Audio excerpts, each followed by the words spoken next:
bisita ko? Baka nag-CR. Hintayin mo na lang.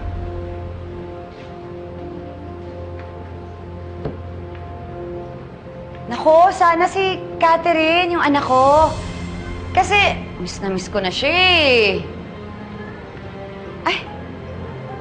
Isabel? Ah, ikaw pala yan! At ang likod na mata mo kanina. Sino hanap mo? Si Catherine, no? Malay nga naman natin kung siya yung bisita ko.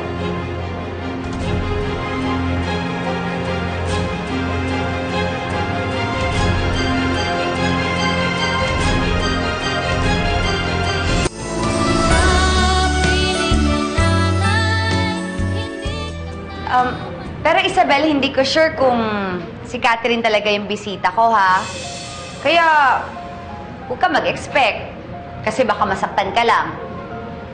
Pwede rin naman kasing si Jonas yung bisita ko. Uy! Oops. Sorry, ah. Andiyan ka pala, Benedict? Teka, alam mo ba na hanggang ngayon matindi pa rin ang pagnanasa ni Isabel kay Jonas? Napakadalahira mo talaga, Scarlett. Pati ba naman... Ano? Pikon? Tingnan mo nga ako.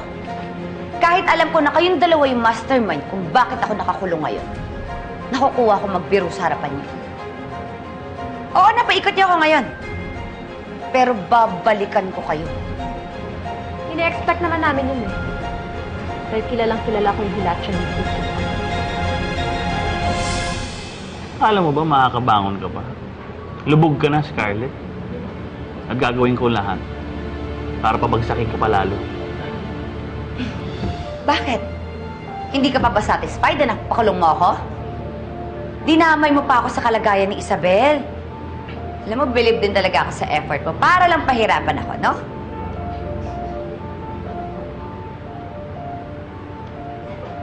Scarlett!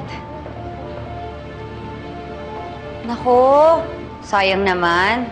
Isabel, sorry ha. Hindi kasi si Catherine yung bisita ko. Masyado ka kasing desperada.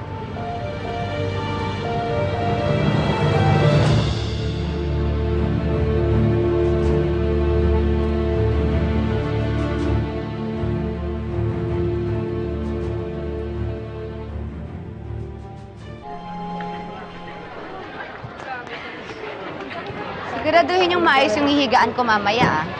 Sigurado yun. Naayos na. Eh, pailang nga. Ang init eh. Init. Mainit ba talaga dito? O kaya lalong uminit kasi nandito yung alipores ni Satanas? Ay! Init eh. Ako ba ang pinariringgan mo, ha? Bakit naman kita pariringgan? Wala naman tayong issue, ah.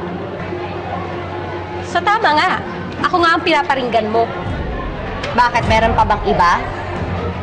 Totoo naman, di ba? Alipores ka ni Satanas.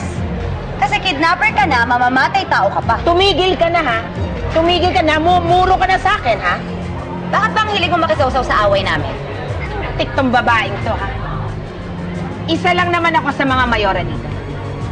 Kaya may lisensya kung pakilaman kayo. Lalong-lalo ka na. Luhod ka, Isabel. Lumuhod ka. Luhod!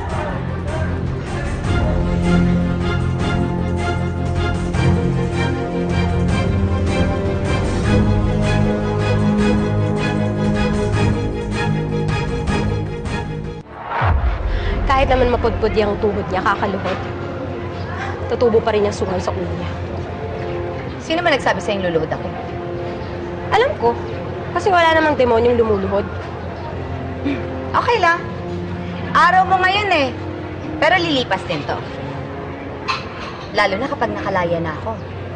Hindi katulad mo, mabubulok ka na lang dito. Kahit bangkay mo, hindi ko hahayaang makalabas dito.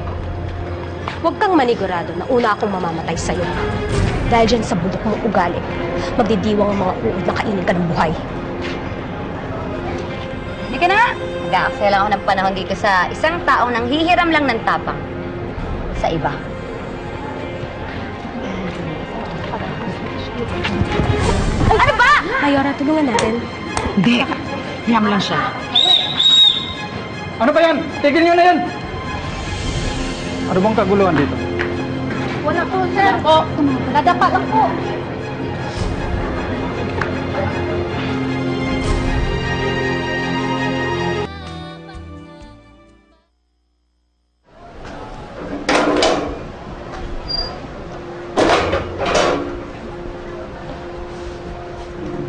Ayos, Isabel! Bakit po?